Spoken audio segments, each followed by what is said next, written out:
পথে এই মতে চলার তৌফিক দান করেন। আমি অনেকদিন পর্যন্তই আপনার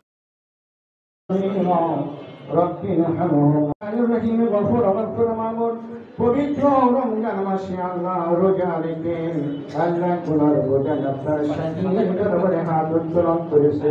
রব্বুল আলামিন মেহেরবানি করে দয়া করে আপনি আমাদের জিন্দেগীর তামাম গুনাহকে রব্বুল আলামিন আমাদেরকে আশার এবং বসার তৌফিক জানেন।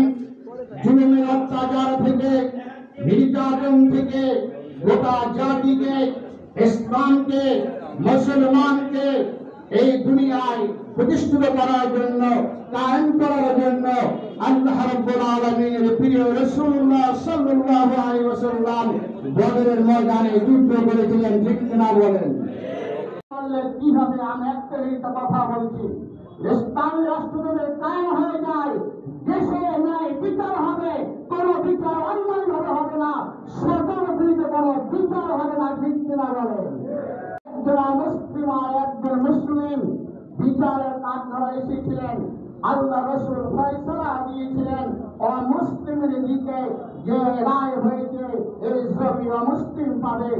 রাসূল তো নরম মানুষ, ওমর রাদিয়াল্লাহু আনহু তো গরম মানুষ, মিজাজি মানুষ। মনে হয় ওনার কাছে গেলে আমি মুসলমান, মুসলমানের পক্ষ নিতে করবে, অমুসলিমের পক্ষ নিতে করবে না। তাই উনি ওমরের কাছে বিচার দিলেন। মাল যখন দেশের ভিতরে আসবে, বন্টন ঠিক মতন করা হবে, স্বজন বিধি বন্টন হবে না। ঠিক দেওয়ার পরে ওমর রাদিয়াল্লাহু আনহু সকলে এক পিস করে পেয়েছেন। এই জুব্বা না আপনার হবে না আমার, দুইটা মিলে বাপ ছেলে এই দুইটা মিলে একটা জুব্বা আপনি বানাইছেন। বাইতুল মাল থেকে দেশের প্রধান হিসেবে এক পিস কাপড় বেশি দেয় না। আল্লাহ দেশের খনি তৈরি করে দেবেন, এই জমিন থেকে আল্লাহ বিভিন্ন খনি স্থাপন সব উত্থাপন করে দেবেন। ঠিক কিনা বলেন? এদেশের অভাব থাকবে না, কোন মানুষের কাছে হাত পাততে হবে না। ঠিক কিনা বলেন? সম্মানিত হাজিরিন, ইসলাম এমন একটি জিনিস, সমস্ত মানুষের জন্য শান্তি আর শান্তি। ঠিক কিনা বলেন? দেখেন, ইসলাম রাষ্ট্র কায়েম হবে, মুসলমান, হিন্দু, খ্রিস্টান, বৌদ্ধ, অমুসলিম, আওয়ামী লীগ, বিএনপি, জাতীয় পার্টি, ইসলামের দলের কাছে সবাই নিরাপদ। আমি তাদের খাদেম হয়ে থাকবো। আজকে রাখতে চাই যে ইসলামী আন্দোলন যদি পীর সাহেব চরমনায় রাষ্ট্রীয় ক্ষমতায় যাওয়ার জন্য রাজনীতি করতেন, আরো আগে রাষ্ট্রীয় ক্ষমতায় যাওয়ার তার সুযোগ ছিল।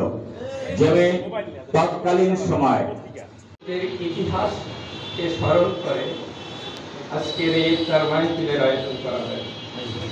এর হাকিকত সম্পর্কে আমি বিজয় হবে ইনশাআল্লাহ। আমরা উপস্থিত আছেন শাখার মোহতারাম সভাপতি, শাখার নেতৃবৃন্দ, বিভিন্ন শাখা থেকে আগত নেতৃবৃন্দ, শুভাকাঙ্ক্ষী সাংবাদিক। মসজিদের যেমন ইমামতি করতে পারবে, তেমনি রাষ্ট্র পরিচালনার জন্য যোগ্য হয়ে উঠবে। আমরা তো এটাই চাই, তাই না? আমরা চাই আমার সন্তান এমন হোক যে সন্তানের কারণে আমার সমাজে আমার সুনাম আরো বাড়বে। আল্লাহ রব্বুল আলামিন